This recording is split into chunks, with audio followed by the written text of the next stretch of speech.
Ladies and gents, I'm here with a special guest today. This is Steve Janusz, and I've had the pleasure of running into this gent actually through our little children who know each other. But what I'm super excited about with us in our nuclear unit right now is that Steve actually has quite a unique experience in two different areas that relates to nuclear engineering and everything. So Steve, thank you so much for your time today and kind of shedding light on your path of where you are and some of the things you've done. I think this is really going to paint a great picture for our students of some of the opportunities with a background in chemistry and a background in the nuclear world. So thanks again for coming. Absolutely. Thank you for having me, Phil. I'm very excited to be able to speak to your students and share my experiences with them. A little background on myself. Please. I went to the University of Illinois, Urbana-Champaign. I have a degree, a Bachelor's of Science in nuclear engineering. And right after school, I started my career in nuclear power industry. I have recently had a bit of a career change into the, let's say, the defense side as well as the NASA side. So I'm supporting Department of Defense as well as NASA, working with the Los Alamos National Laboratory. Awesome, thank you. And that we've talked about in class already, Los Alamos, some of the first testings and the relation to Manhattan Project. So as far as history in that, what a cool place to be involved with already. So I know you went to U of I in that, and we recently talked before we started recording, but I know you've recently switched careers, but still related to the nuclear world. Can we talk about your previous work? I know you worked with nuclear engineering and with some power plants. Could you kind of go into like what your job was and maybe like a day in the life of that and maybe something specific that you've worked on so we could just get a kind of a clear idea of what your job looked like a little bit? Sure, absolutely. Yeah. So obviously when you start any career, you start kind of at the bottom rung and you work your way up through it. So as you get higher and higher and more experience, you get more and more responsibility. So I did indeed work in the nuclear power industry for 12 plus years. That was right out of college until this past February. And the company I worked for was called Sargent & Lundy, and they had been in the power industry for over 120 years, specifically supporting nuclear power plants as well as fossil plants and other renewables. But the biggest customers that they had were nuclear power. And so my particular customer was Exelon. Many of you may have heard of Exelon. ComEd is a subsidiary. ComEd distributes the electricity while Exelon creates the electricity. So my experience with nuclear power plants is with what we call design engineering. So you would design a system, a component, whatever, and you would integrate it into the power plant and support it with calculations, documentation, etc. And obviously you have many different groups to do these different things. And you know, if you wanted to buy like a pump, for example, you would go to someone that makes pumps. We wouldn't necessarily go and try to fabricate our own pump. That's something that's, you know your lane, know your customer, know your expertise. So we worked downtown Chicago, and a typical day in my life is, I'd get in and I would have a slew of emails and or phone calls from my customers, my clients. But really day-to-day life was just like any other office type job, except it revolved around nuclear power, which is a little more specialized. It's highly regulated by the federal government. And we would typically have meetings with our customers. The way the process would start was they would come to us with a problem, with a request for proposal saying, hey, we have an issue with this pump, let's say, whatever it is. We want to replace it. We want to upgrade it with a new one. Can you guys do the engineering and design for us? And we'll purchase the pump, we'll install it, we'll do all the physical work, but we need you guys to give us the engineering and the design for it. Projects could typically last from weeks to years. The last project I had was a multi-year project, multi-million dollars, and it was to install a brand new feed water system. So this is the part of this is what shoots the water into the reactor core to create the steam and then spin the turbine to create the power.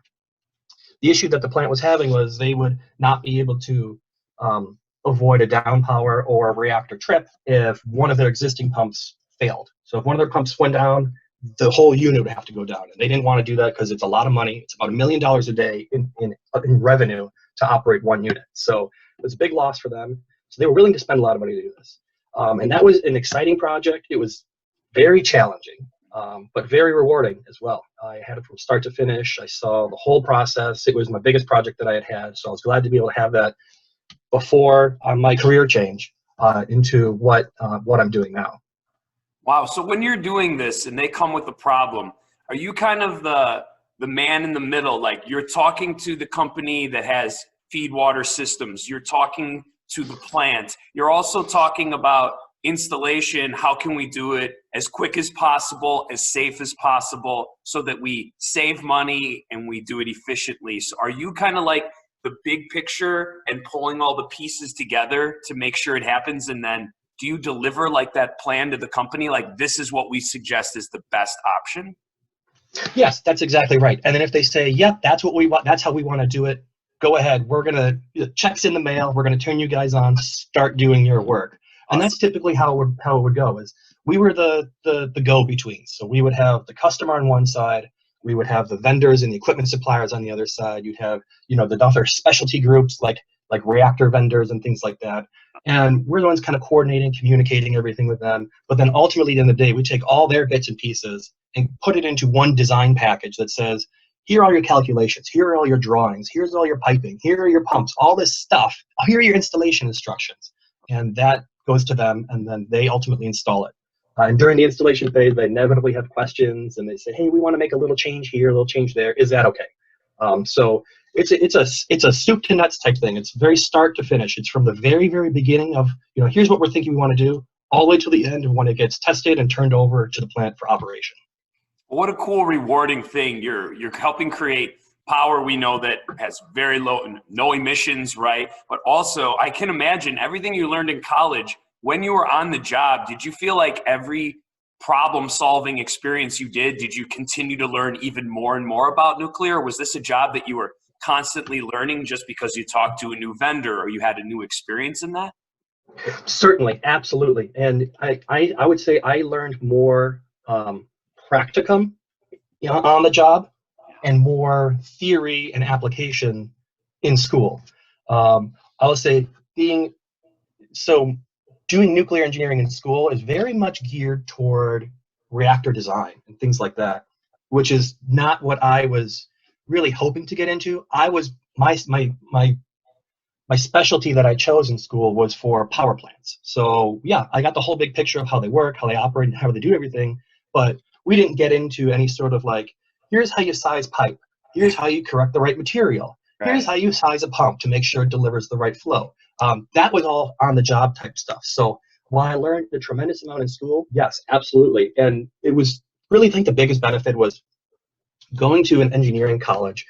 It trains you and teaches you how to think like an engineer, how to think like a problem solver, which can be applied to not just engineering fields, but all over the place. And one of the things that my sister's an attorney, she's a lawyer. And one of the things that she was telling me, and I learned from a lot of other people, is that law schools love engineering students or engineering grads because they already have that thought process of thinking logically and thinking through the problem. So when engineers do get into law, typically they get into like patent law or something like that, because it's highly technical. Yeah, that's a great point. And I'm really glad you brought that up. When we go to college, we get that general foundation idea, but I think any job, you really learn so much from, like you said, the practical application, the everyday life, teachers included, right? I studied to be a science teacher, but until I got in that classroom, that's when you really, really learn the stuff. So right. I think that's great to remind people, because sometimes when we get right out of school, we feel a little overwhelmed, like we aren't completely prepared, but I don't know if anyone is completely prepared for everything ever. So I really appreciate that up. So, well, that job sounds cool. What a cool way to problem solve, constant challenges and communication. I think that sums up engineering so well. So thank you for bringing that part up in the nuclear world. Now, it's how exciting you've kind of switched recently into a new area. Would you be able and willing to talk a little bit more? You mentioned that you were with the Department of Defense and NASA working with them. Could we go into that a little bit? What does that entail? Absolutely, of course. So, and I'll say when I was approached by this engineering firm, and I found out what exactly they're doing, I was very excited about it, because this was something, when I was in school, this is something that I really wanted to get into. I had an interest in defense and an extreme interest in space. And it wasn't until I was in school that I developed this passion for space. And I thought to myself, boy, if I could do it all over again, I might do like astrophysics or something like that. But anyway, I'm still happy I did engineering. So so I'm working for a new company that works with a lot of government agencies. And in this particular instance, it's with the Los Alamos National Laboratory. And the mission of Los Alamos is to provide plutonium for nuclear weapons to support national defense, as well as plutonium for thermoelectric generators for space exploration. So for satellites, for space probes, they run on nuclear power. And a lot of people don't necessarily know that until you talk about it. But yeah, they run on nuclear energy. So in this particular job, I'm kind of shifted away a little bit from the nitty-gritty engineering type things and more into project type roles. So project engineering, project management. It's like a project management role, which was my ultimate end goal here. Was I know I didn't want to do this design engineering my whole career. I wanted to eventually get into project management and leverage my experience with doing all this work to be able to then run projects and say, here, now I can help you customer directly rather than have a go-between between my manager and you and this, that, and the other. But yes, so working with the lab, it's the same but different. Obviously, there are a lot of controls in place. There are a lot of safeguards. There's security. And it's the same as a nuclear power plant, except the difference being instead of generating electricity, they're generating materials for other applications.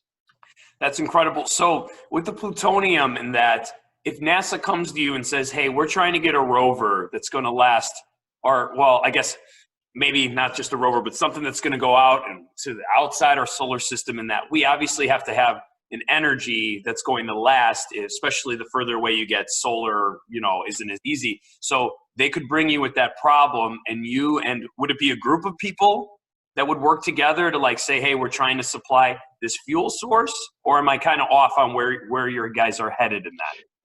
So a little bit of the latter. So since it's all federal government, they would work within their own agencies. So NASA would contact either the DOE, and then they would say, hey, we're going to be doing this. We need this material that's going to have this output, whatever. Then they would go to Los Alamos or Savannah River or one of these other national labs and say, we need you to produce us this material. Okay.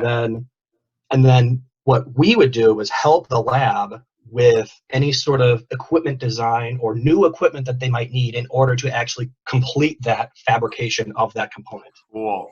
Oh, that makes so much sense. Thank you for kind of spelling that out. I love knowing like the specifics of what your job would entail, and I think that really paints a great picture. I think too, if I don't overtalk, forgive me, but you brought up a really cool point that you got into like outer space and astronomy kind of stuff later during your getting your degree.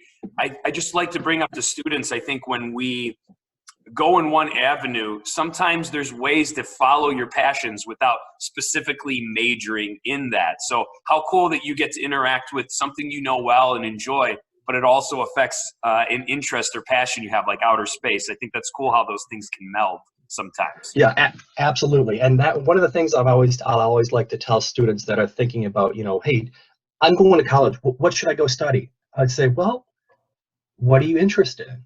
I would say that, it's very difficult at 17, 18 years old when you're applying for schools to decide, what am I going to do for the rest of my life? Right. So what I like to oftentimes tell students, especially ones that are STEM or looking to get into engineering, I'd say, think about what interests you now and what you might have an interest in the future, and pick something that's going to be, I don't want to say broad, but applicable to many different areas. And engineering does that. Engineering allows you to work into many different industries, because I did not know as a nuclear engineer that I would be supporting NASA missions and things like that. I thought, I'll just be in the power industry, because at that time that's what interested me. And I think if I recall, what really sparked my interest in nuclear power was, it might have been my freshman or sophomore year of high school, and we had to have a debate, and it was teams of two, and we're like, well, I don't know, let's pick nuclear power. Sure, that's a hot topic. Right. And it was my team, my side, that we were chosen, or I don't know if we were selected, but we decided to be against nuclear power. We're saying it's not good for these reasons, whatever. And it was during that time that I was learning about it, researching. I'm like, hey, what? Wait a second. This is not bad. This is actually really great. It's good for the environment. It's good to help. And admittedly, there have been accidents in the past, but they're few and far between. And as time goes on, technology increases. Like the technology gets safer and safer. And so anyway, that's what really sparked my interest in nuclear power, and I decided to follow it. I had some friends whose parents were engineers, and I'm like, hey, I'm thinking about doing engineering. What do you think? And they're like, well, do you enjoy math? I'm like, yep. Do you enjoy science? Do you have an interest in anything that's particular engineering? I'm like, yeah, nuclear power. They said, then you should follow it. And I did, and I'm glad I did. Oh, that's fantastic. And that's a great piece of advice too, knowing that what we go into, is it something that's broad enough where you can kind of go into different areas. And like you said, engineering, even though you have two different jobs in these last few months, there's a lot of similarities. It sounds like you have a lot of communication, a lot of problem solving where you have these set boxes or parameters. Like, I got to solve this problem, but you got to fit inside this. So I think that's great. Exactly. And that takes a little bit of creativity and creative engineering in order to be able to do that, which is great. It's a good feeling. Yeah, certain price point, certain amount of time too. That's really cool. So, you can tell when you talk about it, it's something you're passionate about. And I think that's also a great point when you know what you're creating is benefiting the world or your passions in some way. So I thank you. You spelled that out so well for us. So Steve, oh, you're very welcome. You're a very busy man, I know, and we appreciate your time. I don't want to put you too on the spot, but I just want to say, if anything off the top of your head for advice for students interested in going into college or any job or career or skills, is there anything you'd just like to mention and say as a little tip or point for our future leaders of the world that you wish you would have known? Absolutely. And a lot of people say it, and it's true. College, university is not for everybody, and that's okay. That's fine. There are a lot of different career paths you can choose that are rewarding. A lot of people like to talk about tradesmen, right? Carpenters, electricians, things like that. That's a noble profession. And some people like to say, you don't want to do that. If you have an interest in it, you like hands-on work, follow that. Yeah. If you know that you want to go in one particular lane, like I want to be a teacher, I want to be a chemistry and physics teacher, do that, follow that. But if you're like, I'm not really sure what I want to do, choose something, if you can, that's somewhat specialty, like engineering, that allows you to work into many different fields. And one last point I'd like to make is, if any of your students have any questions they wanted me to answer, anything specific, even if they don't want to ask in front of everybody, that's fine. They can send them to you. You can send me an email or something, and I'll get them back to you, and you can get them to them however we want. Oh, thank you, Steve. You've brought up so many great ideas and points, but you've also brought to life the things we've been learning about with fission, nuclear power, defense, of course, and then now even in the world of exploration outside of our planet. So thanks for bringing that to life and highlighting that, and we really value your time. But I think at that point, I'm going to hit the unrecord button and say thank you very much to you, Mr. Steve. And thank you for having me.